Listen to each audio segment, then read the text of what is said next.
Okay, so we're looking at factoring.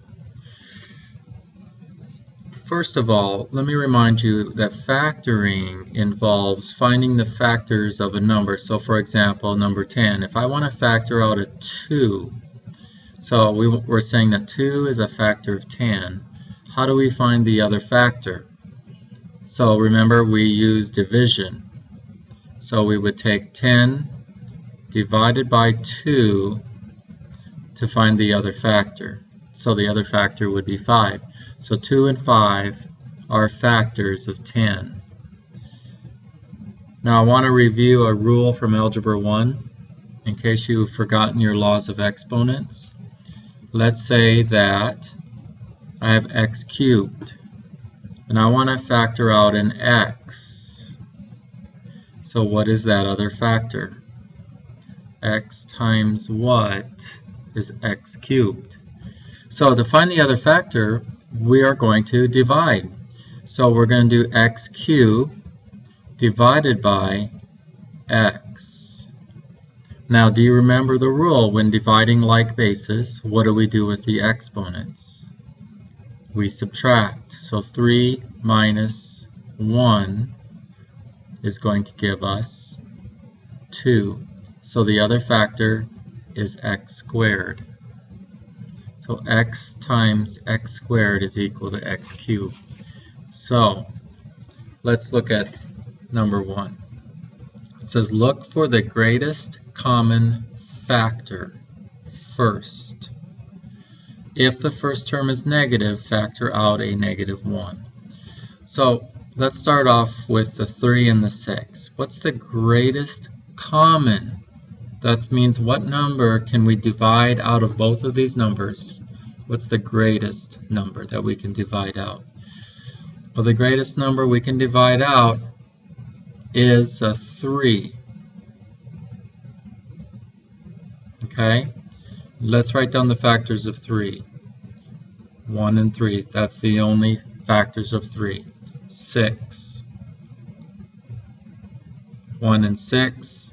2 and 3. So the greatest common factor is 3. And that's how I got 3. Now let's look at our variables. Here we have x squared and x. What's the greatest common variable that we could factor out?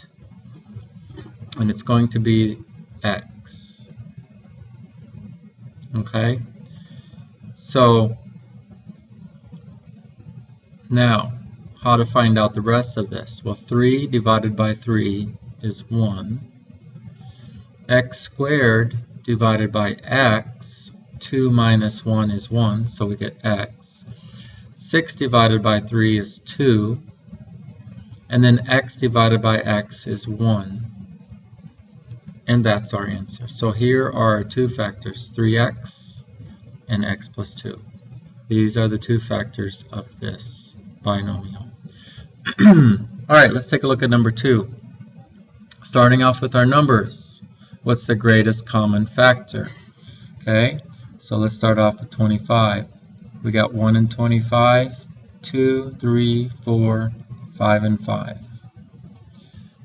Okay, 30. 1 and 30, 2 and 15, 3 and 10, 5 and 6. So what is the greatest common factor? Looks like it's going to be 5 and 5. So we can factor out a 5 out of each one. So we're going to get a 5. And what the factor that goes with 5 is 5. Minus 5 factored out, so what's left over is the 6. So 5 times 5 is 25. 5 times 6 is 30. I'm just going to bring that minus straight down. Okay, what's the most number of y's I can take out of both of them? Well, here I got y to the third. Remember that the power tells us how many times we multiply the variable times itself. So y times y times y. So that means I have 1, 2, 3 y's being multiplied to each other. So here I have y times y. So what's the most y's I can take out of each one? Well, I can take 2 out of this one, and I can take 2 out of this one. So I'm going to have y take y squared out. Y cubed divided by y squared. 3 minus 2 is 1. Y squared divided by y squared is just 1. And there's your two factors. Right there. 5y squared times the quantity 5y minus 6. Okay, take a look at number 3. Looking at your numbers. Okay, what's the greatest common factor that I could take out of these three numbers? It's going to be -2. Now why -2? Why not just 2? Okay, because of this rule. It says if the first term is negative, factor out a -1. So I'm going to get that -1 out with the 2. That's what that negative means. It means -1 times 2. So factoring out a -2. Now, can I factor out a letter out of each? Well, this one doesn't have any letters. So no, we cannot factor out a letter out of each one. So dividing.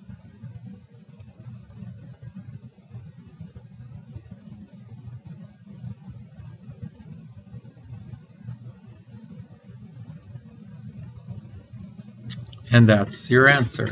So our two factors are -2 and this trinomial. Okay, let's take a look at number 4. Here we have 6, 15, and 11. Can we factor anything out? No. The greatest common factor is 1.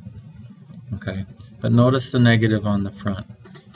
So if I factor out a -1, we get 6, we get -15, we get -11.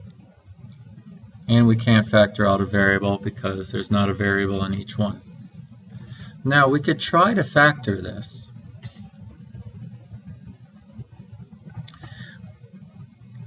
Six times -11 and -16. Oh, I wrote that wrong. Made a mistake. -15. And we could write down all the factors of 66.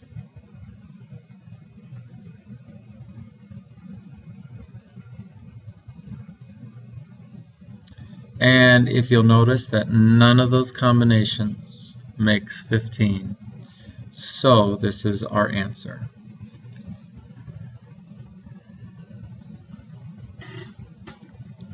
So we cannot factor that any further.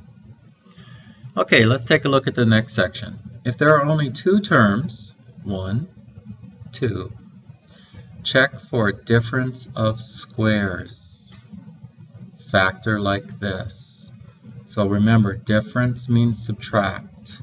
Squares means it's a perfect square. Remember, the sides are the same. Alright, so is x squared a perfect square?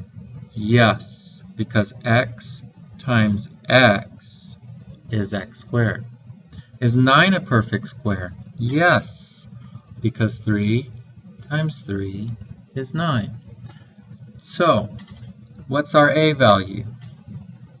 A is equal to x. What is our b value? B is equal to 3. How did I get that? Well, because 3 squared is 9. So my b value is 3. Okay, so it's going to be x plus 3 times x minus 3. That's the difference of two squares. Let's look at number 6. 4 is a perfect square. X squared is a perfect square.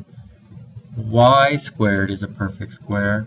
It's a difference. So this is a difference of two squares. Okay, so let's write it like this. So this is going to be 2x squared minus y squared. 2 squared, 4. X squared, y squared. So this is our a value, this is our b value. Alright, so we're going to have 2x plus y times 2x minus y. And there you have your factor. Always look for the difference of two squares. Okay, go ahead and try this one for tomorrow on your own. Let's take a look at number 8 now. Is this the difference of two squares? Well, this is a pre-AP question because we think, well, 5 is not a perfect square and 12 is not a perfect square. But there's a way of getting around this problem. This is the pre-AP problem, the enrichment problem. If any of you think you can do this, I'll be checking for this tomorrow to see if anybody can figure that one out. Number 9, is this a difference? No, this is a sum of two squares. Can we break this up? X and 3? No. This is called prime. When you cannot factor, it's prime. Remember our prime numbers? 5 is prime because the only factors it has is 1 and itself. So that makes it a prime number. So if you can't factor it, then it's prime. Alright, let's take a look at number 10. Let's rewrite it. 13 times 13, so 13 squared, and x squared. So that's going to be my a value. And 10 squared, so that's going to be my b value. Alright, so I'm going to go ahead and draw this pretty picture of a flower.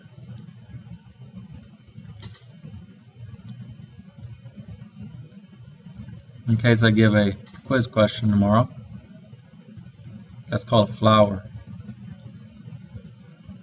And it's blue. Okay. So let's go ahead and plug it into the formula.